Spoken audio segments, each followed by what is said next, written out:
Are you looking to add a glitch effect to give a sense of motion or aura to your drawings? Here's how to do it with Chromatic Aberration.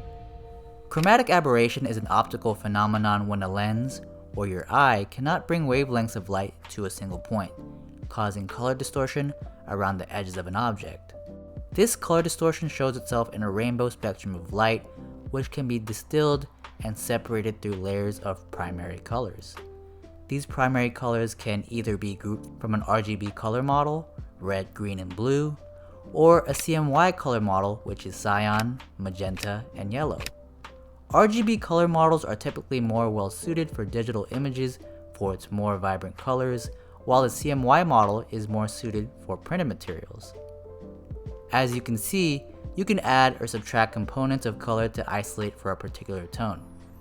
The RGB model uses additive mixing to converge to white, while the CMY model uses subtractive mixing to get away from black to develop a specific chroma. We can apply this chromatic aberration effect in Clip Studio Paint by duplicating the layers of an image, clicking Edit, then scrolling to Tonal Correction and Level Correction, where you get a drop down to adjust the colors displaying within the layer. Within each layer, there are two arrows pointing up. Moving the right arrow left reverses the additive mixing of the RGB model and decreases the amount of red light in what would be the wider parts of the image. When you remove red from white, you get a cyan, or a greenish blue, as now only the green and blue colors are mixing. Conversely, if you move the left arrow right, you are now reversing the additive mixing of the CMY model. Subtracting cyan from areas of black takes out the green and blue, which concentrates this red tone seen here. Make sure you click the preview checkbox to see how it looks as you experiment with the dials. To change this layer from cyan to blue, you can also switch to the green drop-down and remove the green tones within the layer completely. But I want to use cyan to go with a CMY color scheme, so I'll add back the green component. Now moving on to another unedited layer, to make magenta, you can take the right arrow within the green drop-down and move to the left to completely remove the green, causing red and blue to mix as magenta.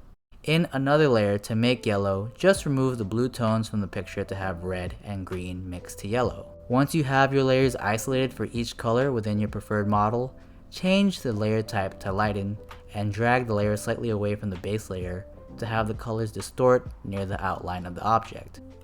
Again, you can also isolate your layers towards red, green, and blue by taking out an additional color within each layer. There is now an added sense of motion or aura to the picture. Or maybe my monitor is just acting up. Now that we've applied it to photography, what about line art where you are dealing with black and white drawings?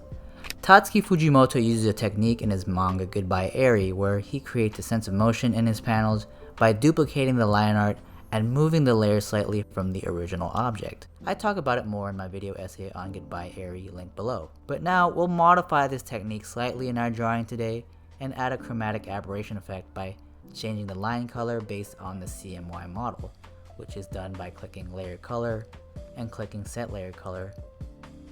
Here you can enter the green of cyan, magenta, or yellow colors, or even red, green, and blue depending on which model you want. To get cyan, I'll enter in 100 on C and 0 on all of the other CMY fields.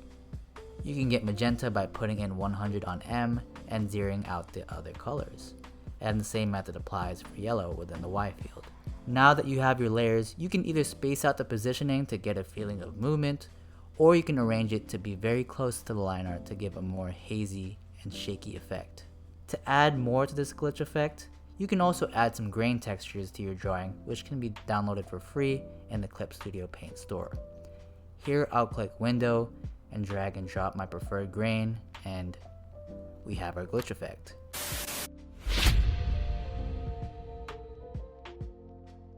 If you'd like to support my art, feel free to check out my Instagram or my imprint store where you can buy art prints, stickers, and other items. As always, if you want to learn more about digital art and manga tricks, feel free to check out my other videos here.